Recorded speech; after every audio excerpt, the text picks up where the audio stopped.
A mighty geyser shot to the top of an oil derrick one lucky day in 1876, giving birth to California's petroleum industry, right here in the Santa Clarita Valley. The place was Mentryville. Today, it's a sleepy ghost town tucked behind Stevenson Ranch. But once upon a time, well, Mentryville was teeming with people and flowing with oil. I'm Leon Warden, and this is Legacy, Santa Clarita's living history.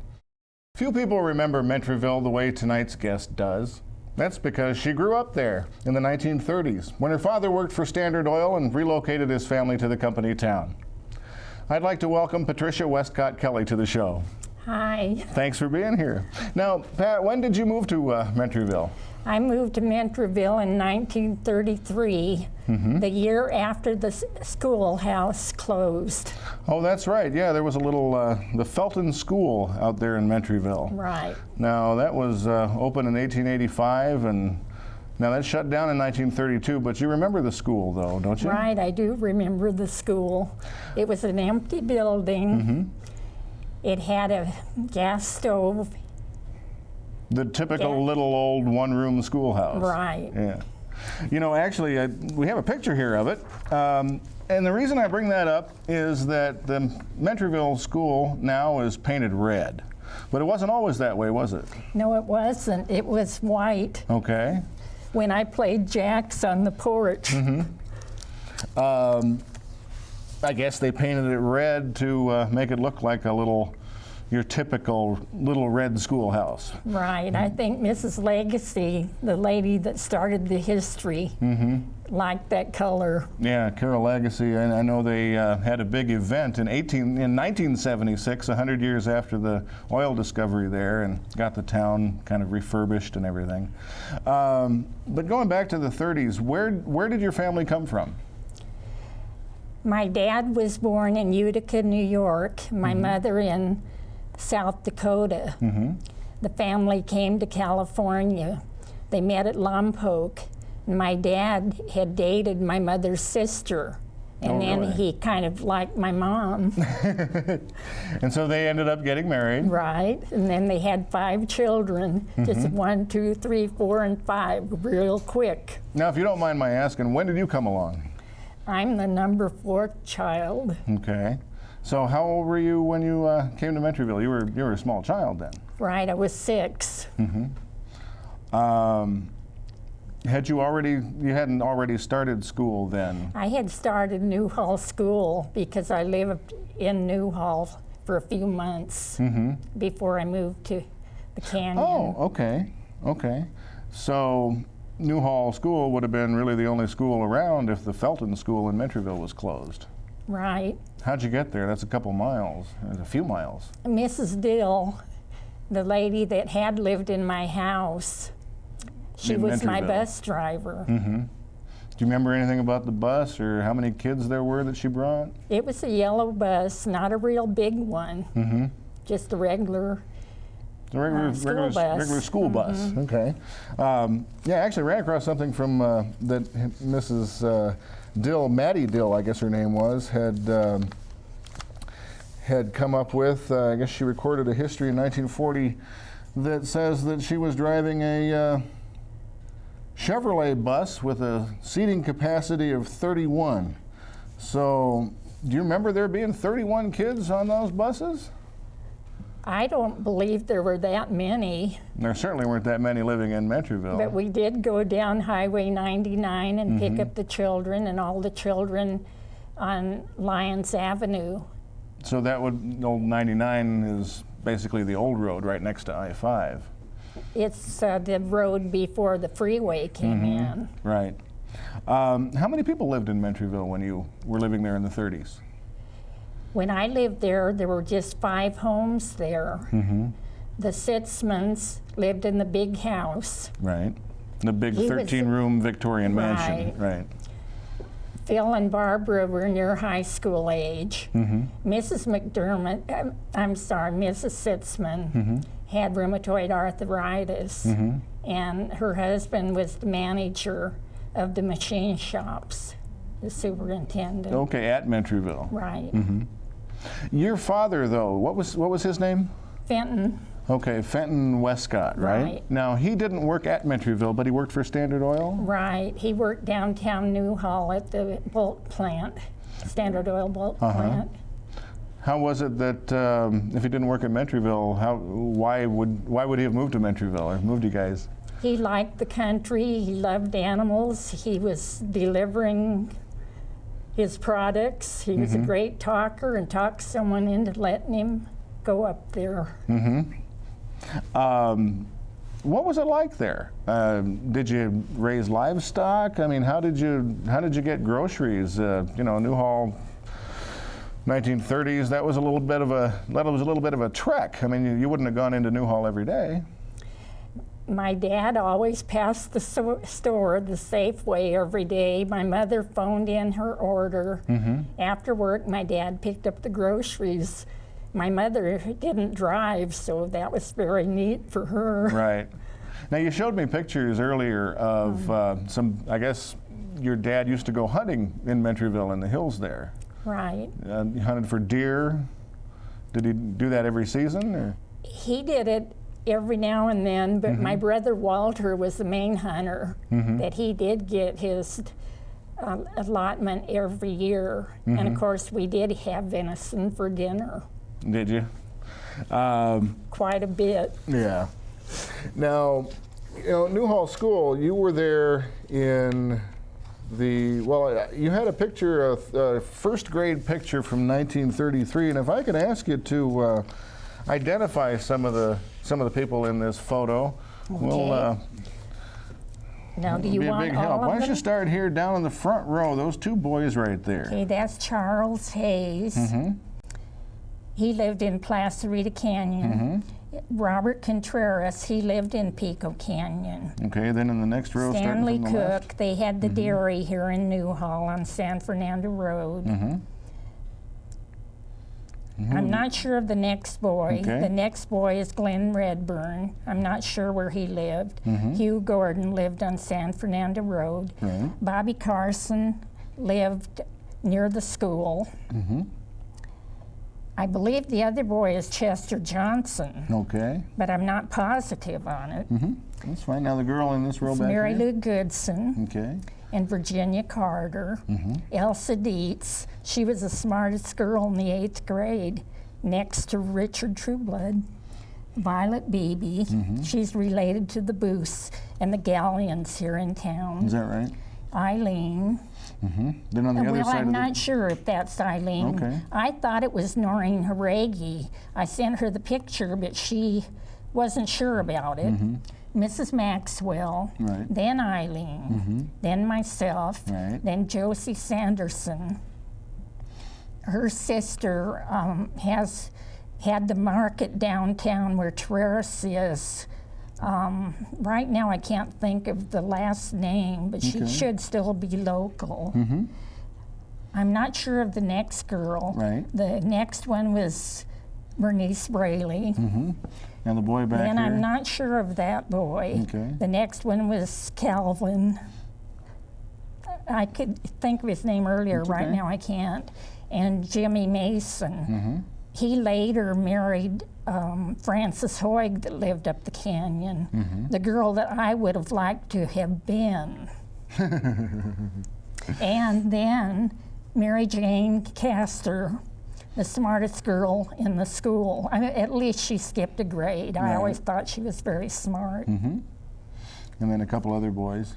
And I didn't know those boys. Yeah. Well, I got to tell you, that's 1933. I think you're doing a heck of a job being able to remember some of these people. I wouldn't be able to I think for living do the same thing. up the canyon, I did okay. Yeah. And speaking of that, these were the 30s. This was the Depression. Did you feel, deprived? I know you were only about 6 or 7, but... I never was deprived. My dad worked the whole time. We ate well, but I did have a lot of secondhand clothing. Yeah. When the Women's Club had a little doing, I made a speech, and it was all about secondhand things. Well, a big family, that stands to reason anyway, that things would be passed down from child to child. But rolling up the clock a little bit, late 30s, 1939, you would have been probably in the 6th grade. Right. You remember the Newhall School fire when the school burned down? I came to school one day and the school had burned down. I'm not sure just which grades really burned down. I know it was almost like an L, well, a little more than an L, really. Little, not quite a square, missing one end. Right. Anyhow, I had to go to school in a bungalow for a little while, and I only had to go a half day, and Mr. Johnson was my teacher. Okay.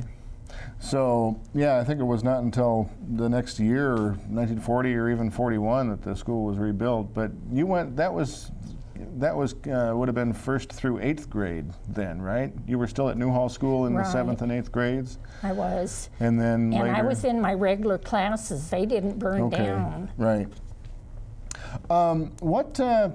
What did everybody do for fun in Mentryville? I mean, there weren't very many children in Mentryville. Did they have regular parties, Saturday night dances or anything like that? We listened to the radio. Yeah. Remember some of those old radio shows? Little Orphan Annie. Yeah. Gangbusters was my favorite. Crime Never Pays. Yeah, those were some great old shows that you hear reruns of every now and then. You had another photo here. It's a horse. I guess you guys had a lot of horses. We had a few. But here's a horse that you've identified as a one-eyed pony from Carey. Right. When we got this pony from Carey, he was very wild, especially if he got near a lady horse. And my dad had him gelded, and it really tamed him down. At one time, he was so tame, he could be without a rope, and you just pat, Do you know what the deal he'd come is? right to you. Yeah, do you know what the deal was with the one eye? Somebody poke it out? Well, he was a mean pony, and another horse kicked him. Now, Carey, of course, he was Harry Carey Sr., the actor who lived in San Francisco Canyon. And then, of course, in the flood of 1928, the dam break, his place got wiped out, and I guess maybe he kind of wrapped up his operations and gave away or sold off some of his herd. You don't know how you came into having that thing, do you? I have an idea that my dad was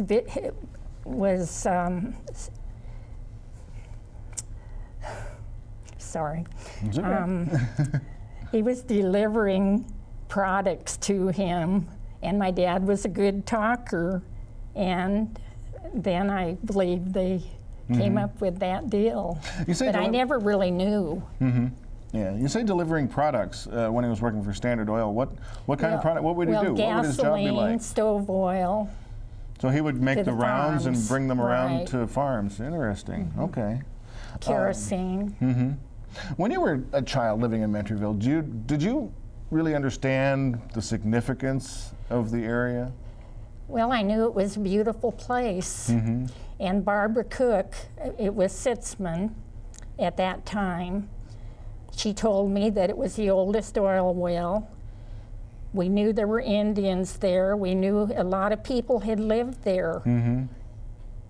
But I couldn't quite conceive it. I sat and thought about it many times. Is that right? Yeah. So I was happy when Carol Legacy really got together and made the history. Yeah, I think she worked hard at it. Yeah, about 1966, 67, when her husband Frenchie was in charge of it, and of course, they put together a big 100-year celebration in 1976. And I went to it. So did I. I was in high school.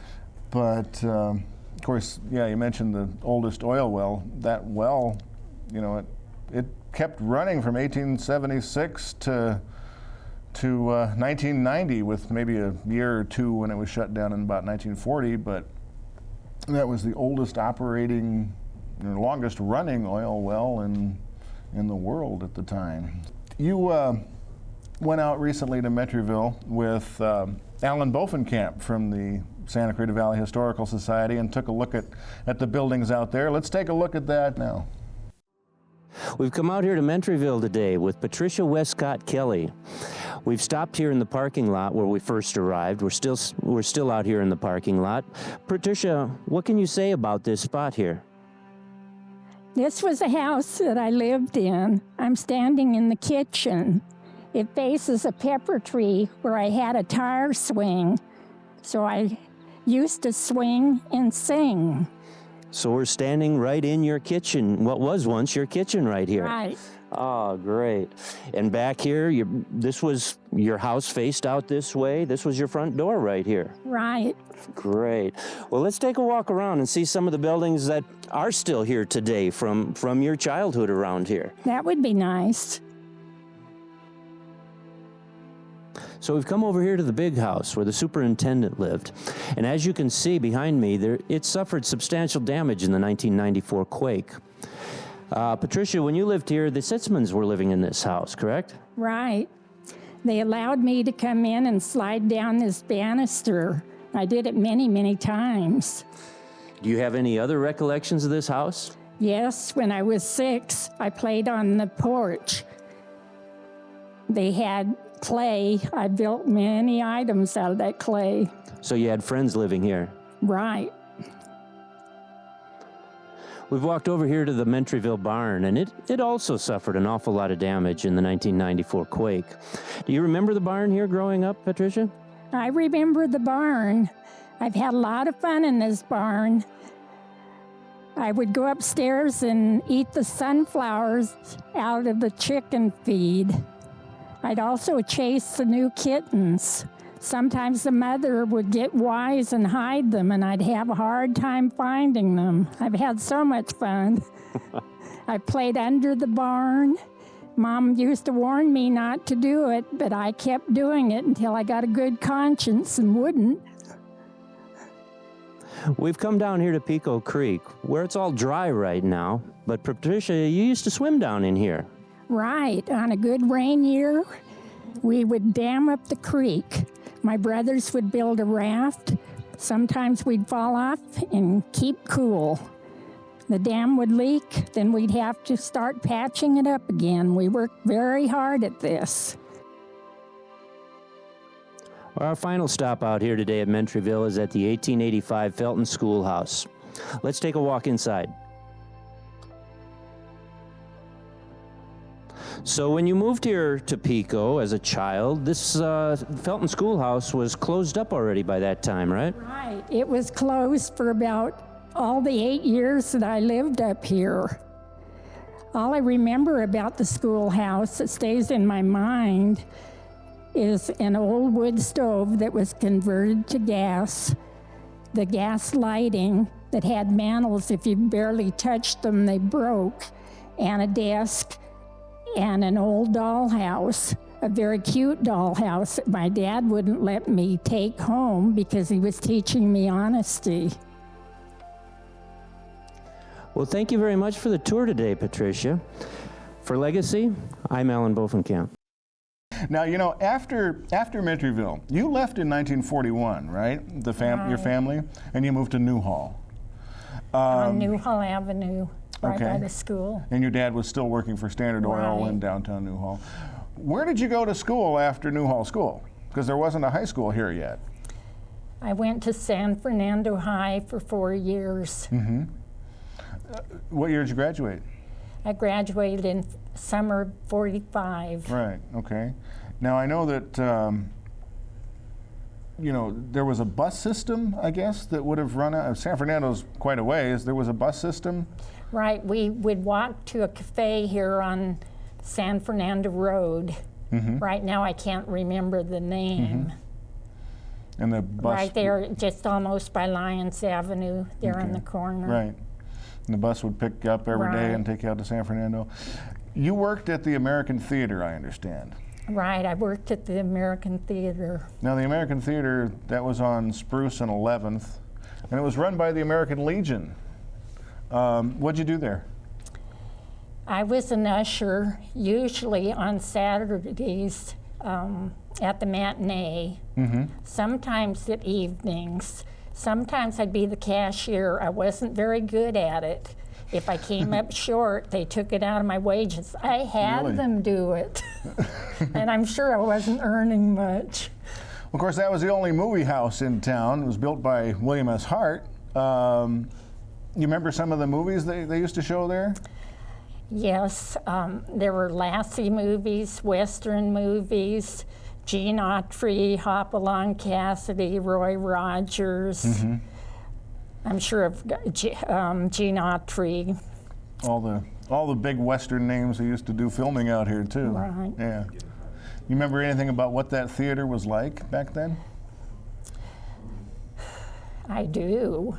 You would walk into the lobby, and then it was just a regular theater where you go down both sides. Yeah. This was during World War II that you And then worked they there? had the stage. Right, right.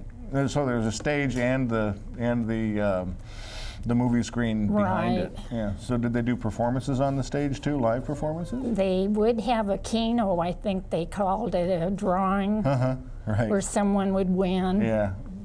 And then of course the American Legion. Yeah, I'm sorry. Mary Lou Goodson worked there. I think she usually spun that keno wheel. Right. Where'd you work after that? I worked at McDougal's Cafe. Now, where was that? That was out Solemint Junction, right next to the Solemint store. Was that the cafe that was actually attached to Right. the side of the Solemint store? Right. Yeah. How'd you come out? If you're living in Newhall, how was it that you came to be working all the way over in Canyon Country? My sister worked there first. And sister- then my sister Peggy, Peggy, worked there. And then she quit and I got the in. Right. Weren't you also telling me that Peggy worked at Bermite? Right, she worked for Bermite, making detonators. Making detonators. Okay. Was that during the war? It was during the war, but it was a little dangerous. I'm thinking, Rosie the Riveter, Peggy the Bullet Maker. Did Bermite have a lot of women working there during wartime? They did, Really? mostly women. So basically, the kind of movies that you see where they put where women went to work during the war, that's what your sister did. I worked in the cafe once because I loved the cook, the new boy in town, and I peeled a lot of potatoes. Probably it was just a day or two job, but it was fun. It was memorable anyway, I take it, huh? Where'd you work after that? I worked at Newhall Drugstore, and again, my sister worked at Newhall Drugstore first. Well, you kind of followed her around. Always. That was the one that was owned by Ralph Williams. Right, and I worked at the soda fountain. They had And a I soda also- fountain in there? Right, and all the boys and girls from town would come in for sodas Really? So that was kind of like the place to meet, huh? and make the ice cream cones. One time we had about a block and a half of people waiting for ice cream, Really? and we scooped it out, and the time went so fast because I was so busy. Now, you eventually married. Who was the Right. person you married? I met my husband. Of course, I had known him slightly, Gerald Kelly. His family is local, and I went to school with Jean, was a year younger than I. I also knew Mary Louise, and Vincent was in my room. And I had seen Jerry before, but I thought he was going with another girl. And he was in the Marines from 16 to the time he was 20, and he came in the drugstore. The minute I saw him, something said, "There's the man you're going to marry," and I had looked over thousands. And I thought, how am I going to get a date? And I did. And it worked out, and you ended up having, how many children did you have? Well, I had 6 children, but 5 living children. Are some of them still in town here? My one boy lives in Burbank. He's the closest. Right. And I understand you had a brother-in-law who was in action in Korea. Right, that was Gene. He got killed. He was 19 years old when he got killed. He was shot over Korea. He was bombing. Right. They never got his body, so his home is really? Wherever they have the plaque Yeah. for the unknown soldiers. Well, hopefully in Newhall soon we'll have a Veterans Memorial Park to remember people like him. Believe it or not, we're already out of time. And want to let everybody know that for information about Mentryville, there's a special place on the internet. It's mentryville.org. And they do give guided tours of Mentryville. It's a state park. They're guided tours on the first and third Sundays of the month. To get there, think of the I-5 Lyons intersection and go 3 miles west to the end of the road back behind Stevenson Ranch.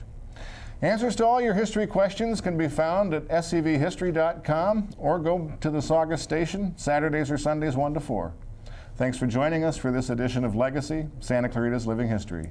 I'm Leon Warden. Good night.